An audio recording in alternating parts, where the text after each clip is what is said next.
And everybody says weeds are bad and weeds are not good. And we have to kind of shift the focus and reframe that. And we say, well, no, weeds are there for a purpose. Weeds have a powerful part to play. Weeds actually generate and build soil structure. They provide minerals that the soil is lacking. So it's an indication. So if you understand what a weed is and how the weeds work, and you understand the application, you'll see the weeds as empowering you to build the process. We then connect that to the heart. The soil and the heart is a great metaphor. And the things that you have in your life that you see as troubles and trials, the anxiety, the depression, the difficulties that are external, the weeds, those are actually powerful lessons that unlock the heart for you to be able to grow and develop as an individual.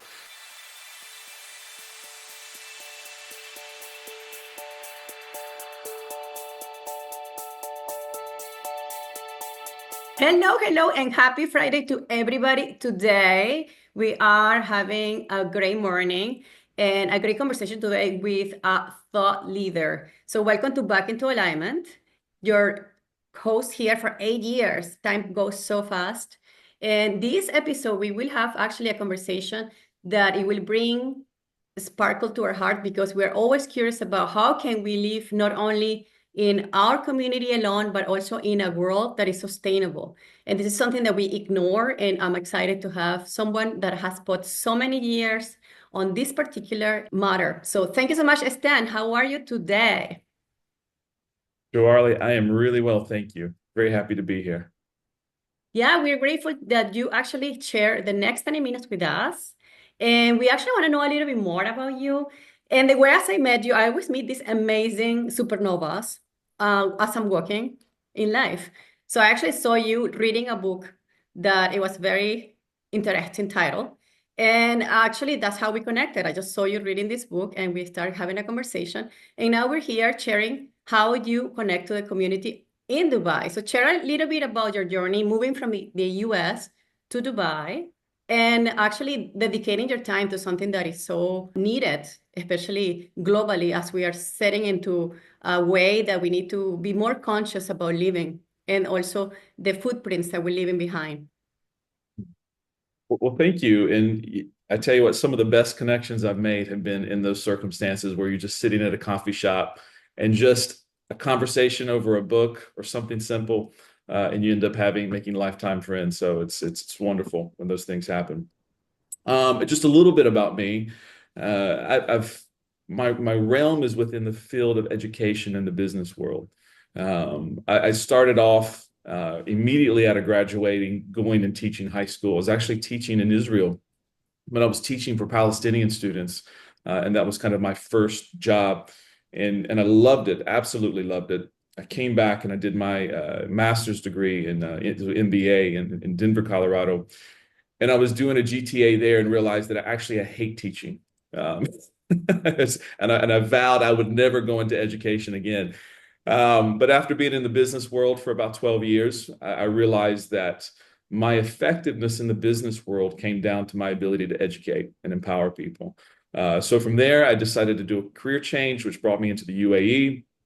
I became into the education back to teaching at a university, and from there moved into doing strategy and developing a new regulatory system within the Emirate of Sharjah. Then launching a new academy that builds education capacity amongst the schools in Sharjah. And then from there, I've been working on for the last about really 10 years a model in terms of building food security systems empowered through community, and education is a big part of that community development. So that's the very quick answer in terms of where I come from. Yes, it's been a long journey, and I hear many countries involved. That means that you do have a big vision, and I think that's a big part of what I do for the last, since actually I was born, is actually to have a vision and also always to keep that North Star so I can actually be always focused on that. And I think that makes a big difference with all leaders, that no matter where they're going, they always have the same North Star.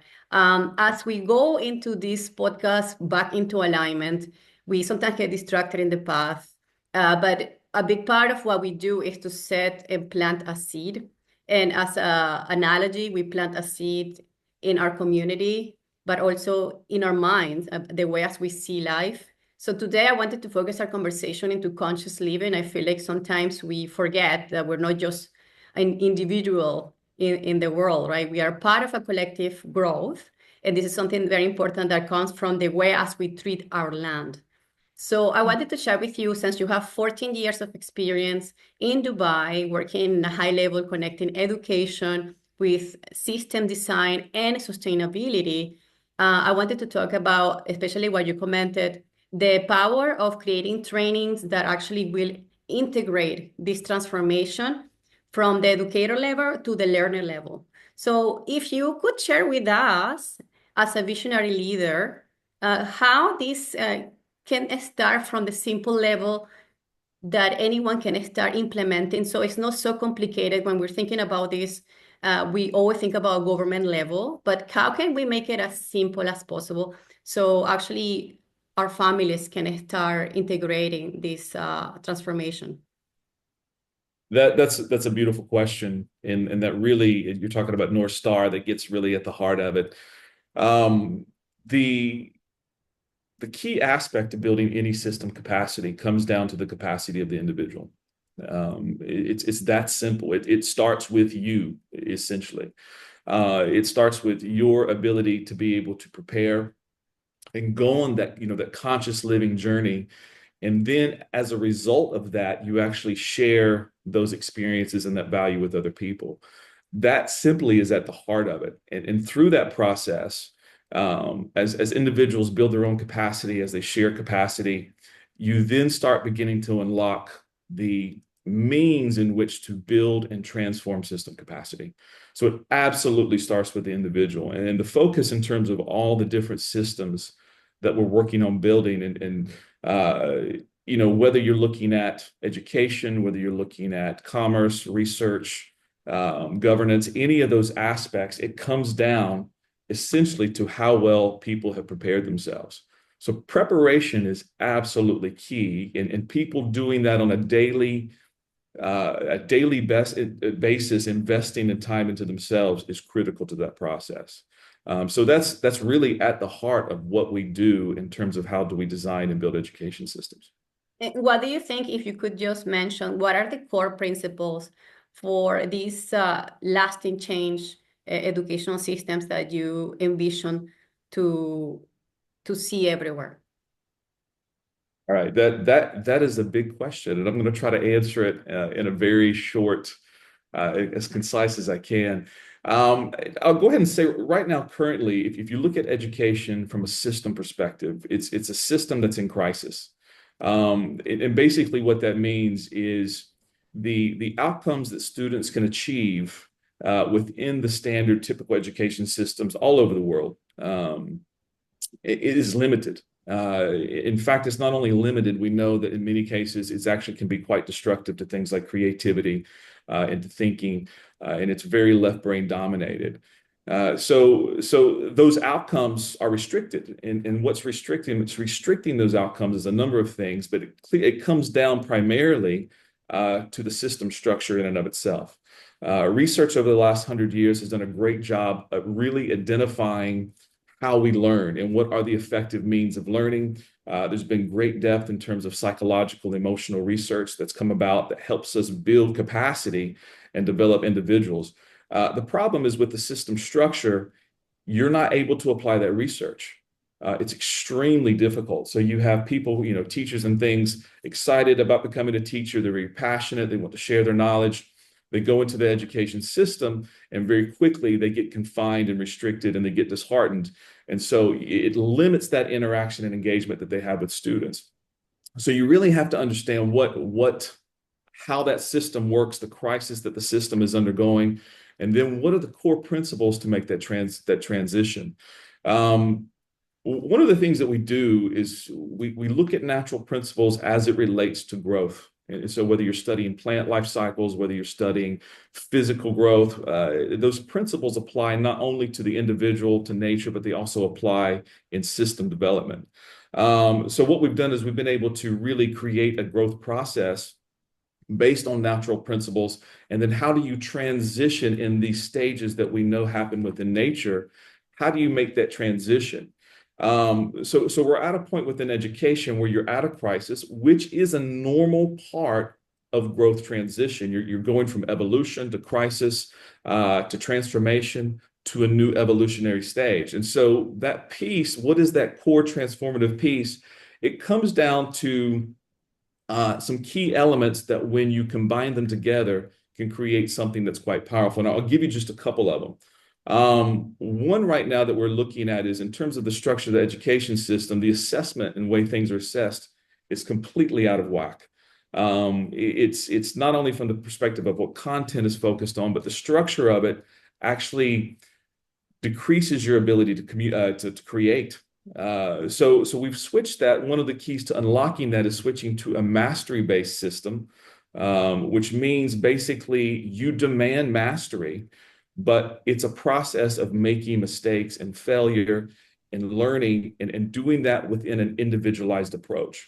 Mhm. So right there are two kind of core pieces: individualization, mastery. That's the education structure and the way that it stands right now simply cannot hold the skin of that structure.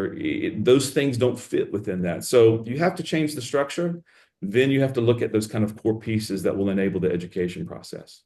Mm-hmm. Yeah, it's very complex for sure. I actually studied education when I was very young. I always wanted to be a teacher when I was a kid. I never wanted to be a student. It's like I always volunteered to be the teacher. I just learned that being the teacher, it actually reassures my past because when you teach, you learn so much. So in this Dude, process that you commenting that assessment is very important to assess where we are to be able to progress and master these skills that we are building. Also in this particular actually subject that you have dedicated, which is sustainability, something that very hard to find someone that actually has uh, actually the studies into this matter.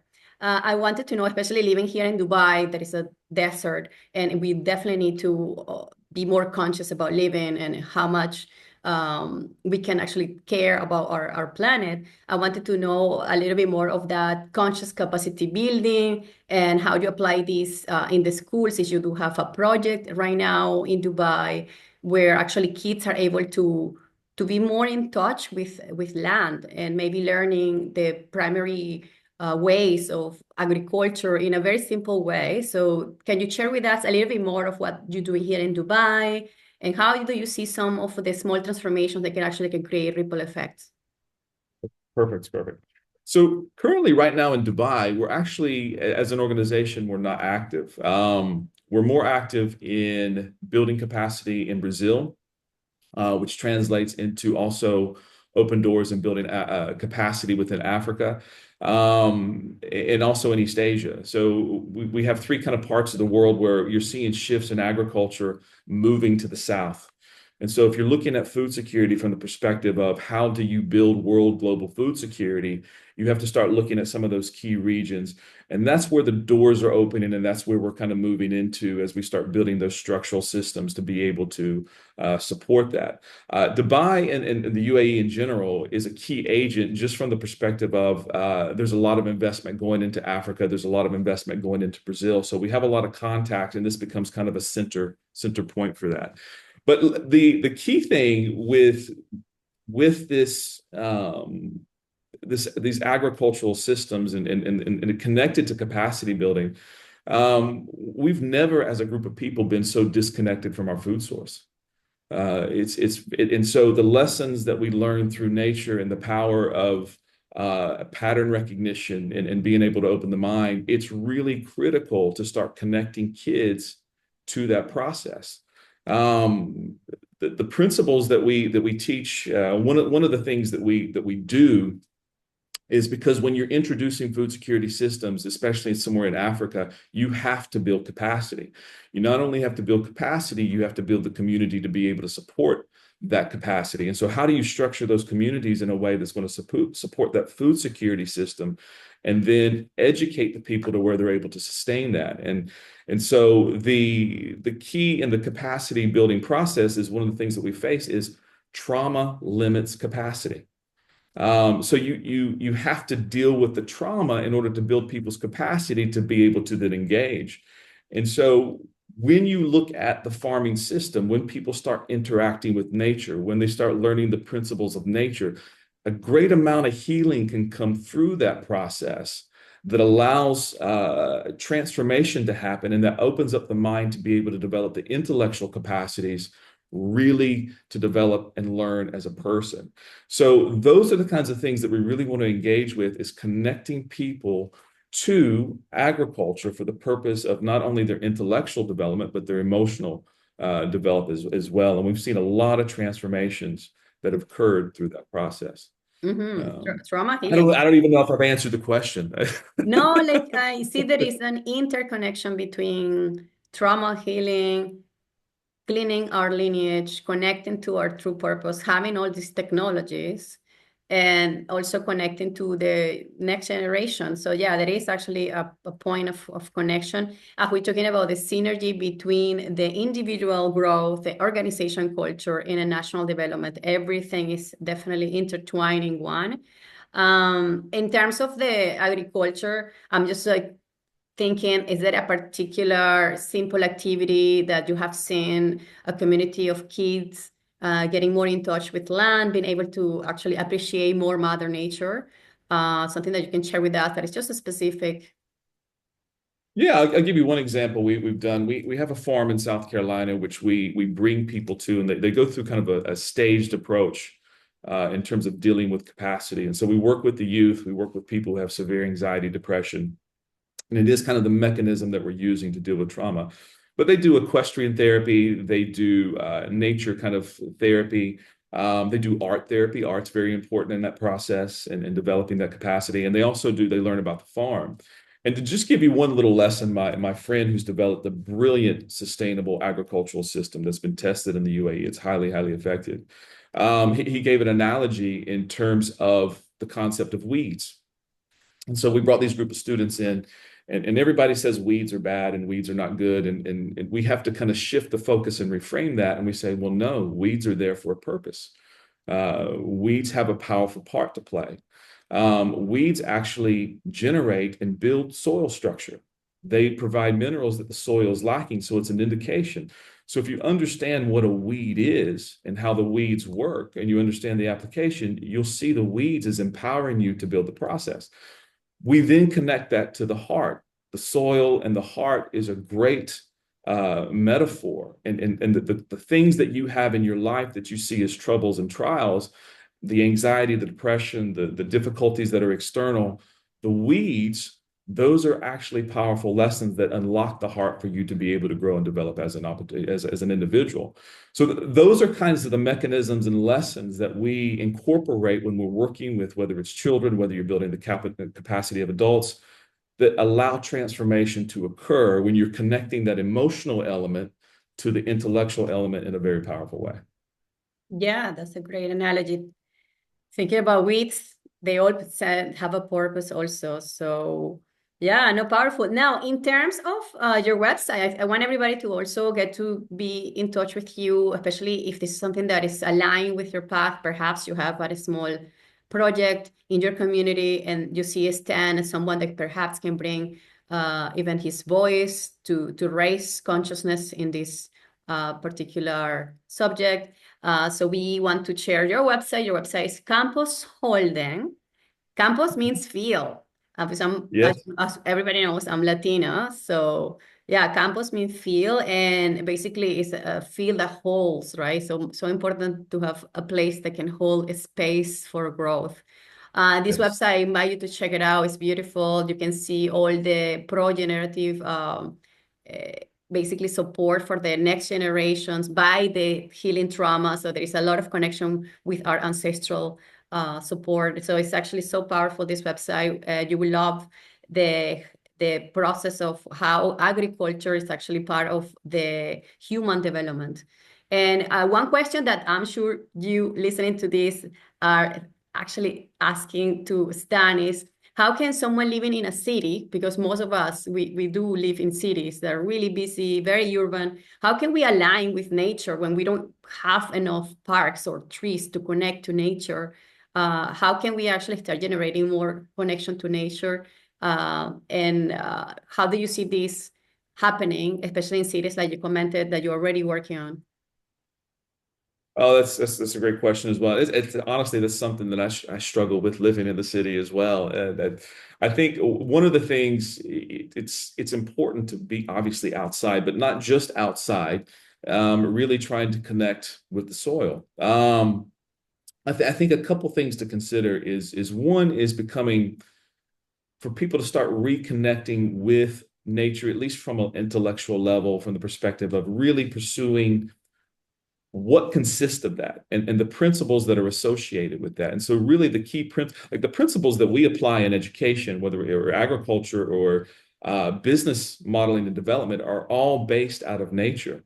So really kind of getting more connected with at least the learning that aspect can drive you into the need to reconnect with the physical aspects of nature. I think another important piece, which has come out over the last really several years, is the importance of grounding. I, I mean, I can't tell you how many times where you're having somebody with a bad day, and you just say, "Hold on, just stop.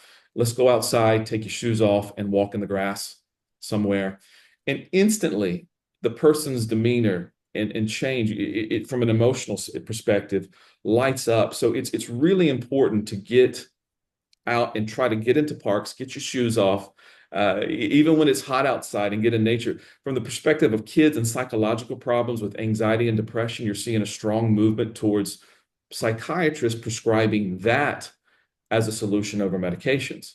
And it's having more powerful results when kids are just spending 1 hour a day sitting in the yard, leaning up against a tree, just because of the nature and the electrical exchange that happens within that process. So Mhm. get outside.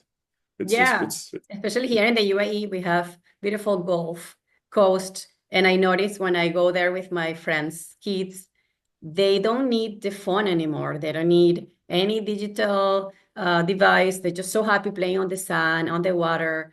Times, hours go so fast. So yeah, definitely see that grounding yeah. important. Turn off your device. Yeah, absolutely. That's a big one too. Disconnect from the device. For sure. Absolutely. Yeah, that's a good thing. It's just always a reminder to connect to nature. I'm sure that this is going to bring a lot of new activities for you to start implementing. And I think the most important is to start doing even 5 minutes a day. Sometimes we see it as such a big task. Sometimes we only need 5 minutes to just like decompress and connect. Coming back on this last topic, which is going to be the food security, is a big one just because as we are getting into this global transition, we are noticing a lot of shifting in the world with the wars, with the political tension, and all of this happening. It's bringing a lot of consciousness to us. It's bringing a lot of questions like, how can I make my own community better? I don't have to wait for a leader, external leader, to be able to make a transformation. Food security and human development are definitely aligned together. And we're not talking about the quantity of food. We're actually talking about the quality, how nutritious and accessible and also culturally relevant we have these systems. So can you please share with us in terms of, especially your website, I see that you dedicate a lot of the content in the website towards food security. Could you share with us a little bit about the impact that you see in terms of transitioning into this awareness, and how could you help us to become more aware of this? Oh, perfect. I mean, I'll start off by saying that the kind of the goal and what we're trying to do is to heal, ideally, whether you're looking at healing the earth, healing individuals, that's really the result in which we're seeking towards achieving through all of these things that we're doing, through numerous different processes as well, whether you're looking at education, whether you're looking at health systems or agricultural systems. The food is core to that. I mean, it's not, everybody knows now our food is essentially poison. And so how do you then be able to create the systems to grow healthy food, diverse food? Diversity is a huge part of food security. You can't live off the same three kind of crops. And then how do you make it where it can be stored for long periods of time? How do you make it where it's accessible and it's affordable? So all of these have to be put in place. And so again, the processes come down to nature and the principles that are found in nature. And so the quality, what we find of our food and the systems that we've developed And we use about 9 different agricultural natural systems that we've integrated into one kind of model that we use. We find that our food is highly, highly nutritional beyond what anything that you could find on the shelves. We find that the storage, we have tomatoes that'll last 6 months on the shelf, 6 months. So your ability to sustain and keep that food fresh and accessible is very, very important. Um, but then you also have to look at, like you mentioned before, the political systems that support that. We're very much big into building localized systems, utilizing small and medium farmers. We're being approached on a large scale capacity to build large agricultural systems. A huge part in that and sustainability and feeding countries is building the small and medium-sized farmer, because that tends to what's feed communities around the world and sustaining their own local food security. Um, but that process, those processes in terms of ensuring the food is healthy, that it's contributing to your mental state. I mean, these poisons that we eat in our food affect every single aspect of who we are. And that's a big drive. You know, when you have a friend that dies from cancer or a mother that dies from cancer, and it becomes a then big motivating force for us to really find the solutions that help create that. Even in soils like in the UAE that seem to be impossible to do that in, we've been able to do that in. Yeah, of So course. Like you just mentioned, in the UAE, actually, we import 80 to 90% of the food. So that's why for me, this absolutely. is a very important topic to actually start bringing in our community. Small talks, it creates that curiosity, it creates changes and solutions. So yes, definitely this is something that we're looking at also because we tend to look more into the superficial level, but we go more deeper into like you say, food is it could be poison if you don't exactly choose the right source.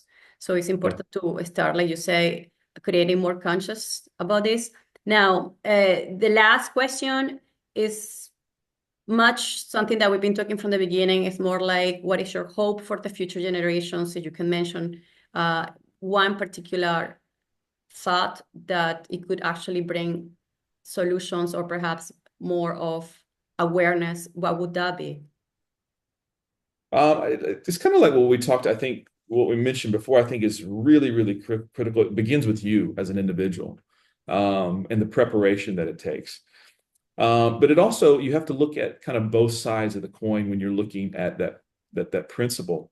There's the aspect where you have to prepare, and back to the analogy of the soil, you have to prepare your heart. You have to engage in becoming more conscious in terms of the way that you're thinking, the way that you're acting and engaging. You have to begin to study and absorb things that you're passionate about, and moving towards that. But there's another piece of it in terms of things that you cannot control. You cannot control how you grow as an individual, nor can you control how a plant grows. You have no control of whether the plant is growing or not. All you can control is the conditions. You can create the soil. You can water the soil, which, by the way, you're watering the biology. You're not watering for the plant. You're watering for the microbiology within the soil that allows and takes cares and nurtures the plant into health. You can give sunlight. So in essence, your preparation is creating the environment which the natural processes allow you to grow. And whether you're looking at intellectual, emotional, spiritual development, those principles are the same. So really that balance between preparation and then trusting the process, that the outcomes, if you're preparing in a way that's skilled, you're going to have that kind of growth. That growth is then shared and value is created in the world. And that's where we start really changing things. Mhm.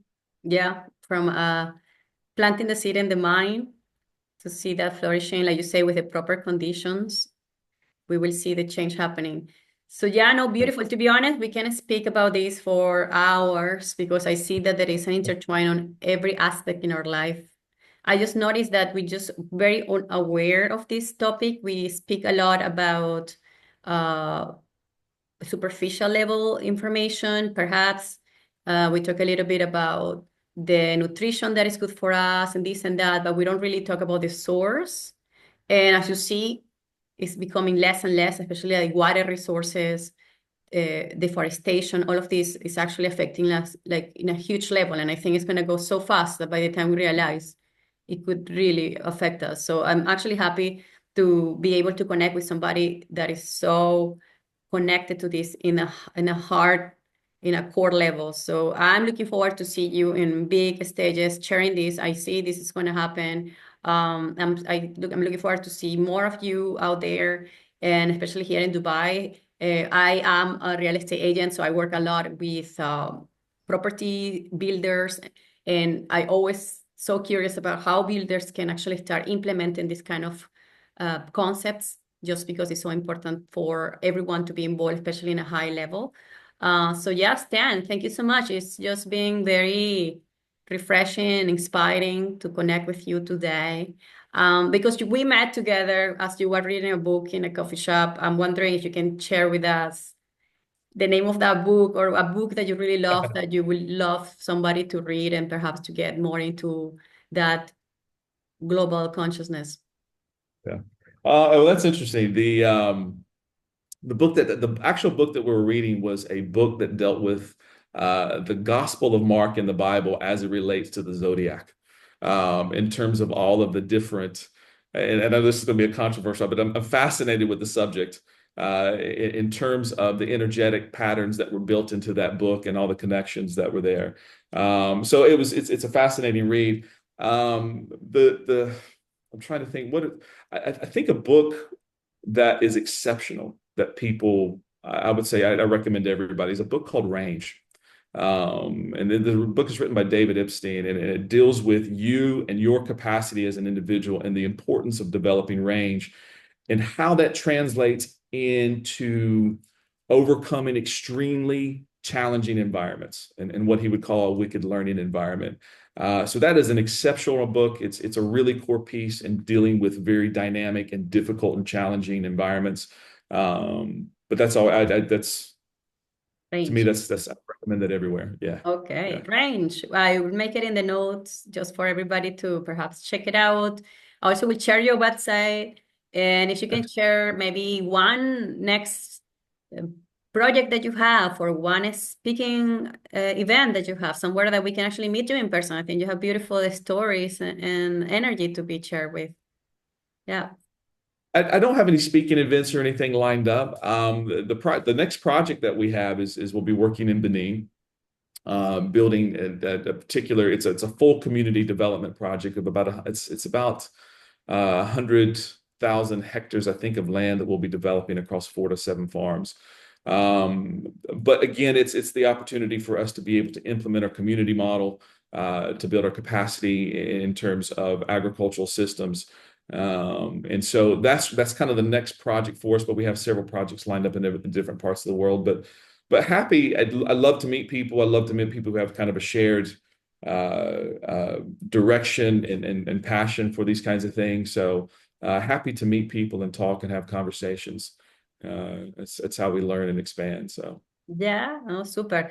Thanks, Stan. It was, yeah, amazing. Thanks. We're looking forward to have you again. And we wish everybody an awesome rest of the weekend here.